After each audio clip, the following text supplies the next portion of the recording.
is it fair to say, when things are going well, when you're all winning, everything great, when you're losing, you all fall out and it's terrible? I think that's common in all walks of life. When things are going well, people paper over cracks. And when things start to go wrong, people look for excuses, people blame each other.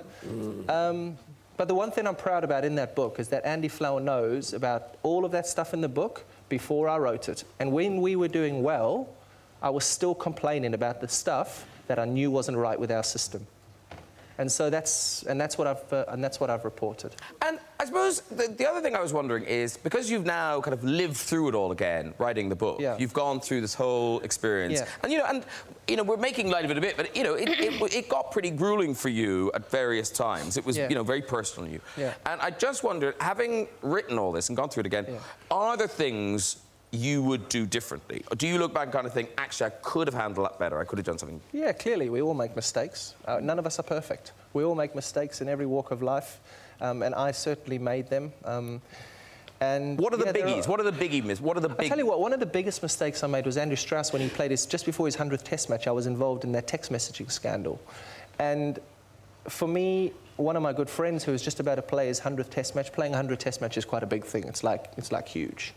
And he, his whole week being the captain of the side too. Okay. I love learning.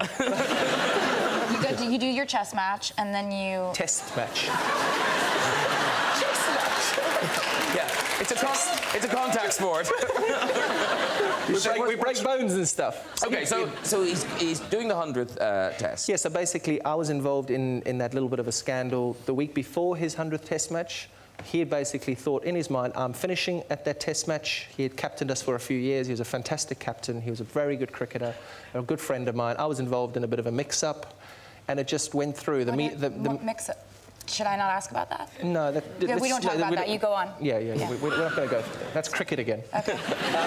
And basically that just sort of tarnished his week, which should have been one of the greatest weeks of his career. And I regret that, and I feel so sorry for that. And yeah, it sort of tarnished and hurt our relationship a little bit, which I don't like. Now, how do I put this delicately? I want to put this nicely, but reading the book, it strikes me that maybe, just maybe, team sports, not for you.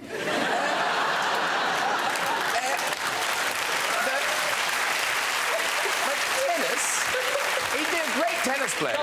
Golf would be lovely. I just started playing golf. I think really, really go for that. Why do you think I'm so happy? Why do you think I'm so happy? Snooker? Maybe not, but yeah, I'd probably be happy there too. But you love the IPL. You were telling me. I do. I love cricket. It's the best thing. I've been very blessed and fortunate to have... You just keep listening. No, IPL... I love cricket. Don't try to tell Taylor about cricket. I love the cricket.